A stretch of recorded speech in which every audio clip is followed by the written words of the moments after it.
Amanda, and I'm a keeper here at the Tropical Forest, and I am here with our Abby here. She's a Baird's tapir, and we are celebrating something very exciting. Today is World Tapir Day.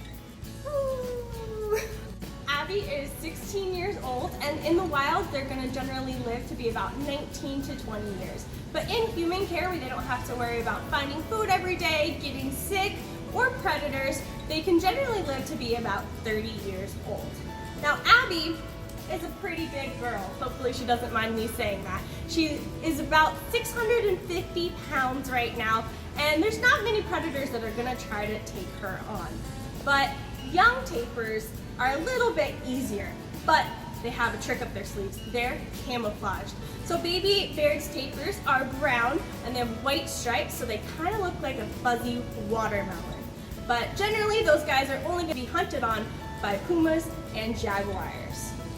Abby is currently our only tapir here at Franklin Park, which she does not mind at all. So in the wild, these guys are going to be primarily solitary creatures, so they're going to be by themselves for the most part, with the exception of mating and rearing their young. These guys are found all throughout Mexico and Central America, generally in areas that are close to water, so rainforests, swamps, marshy grasslands, things like that.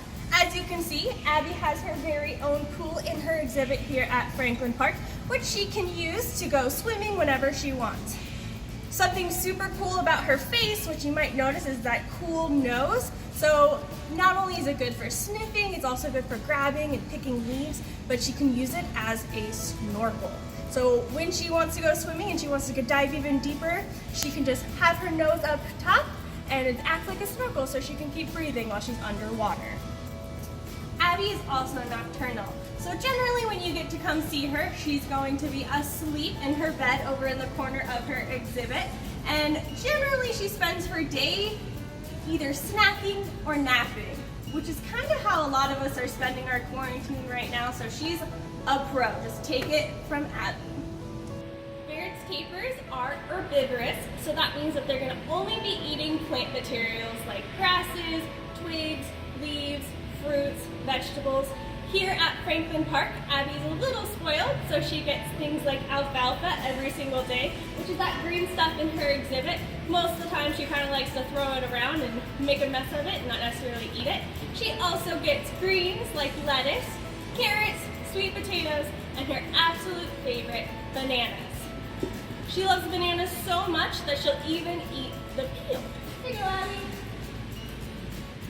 She'll find that eventually.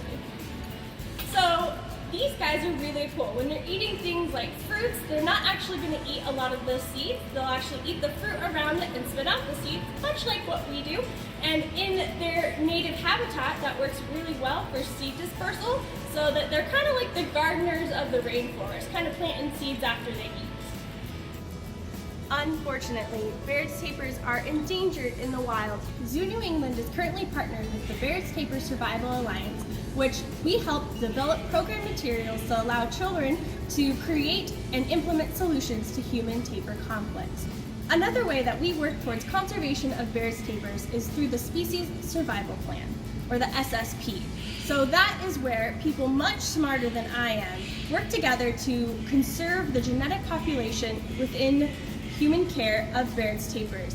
Abby here is part of our SSP, and she has currently had 4 calves over her time here at Franklin Park Zoo that have since gone on to create their own families and other institutions. Thank you so much for coming and joining us for World Tapir Day with our very own tapir, Abby. Please join us for Zoo to Use every day at 1:30 on our Facebook page.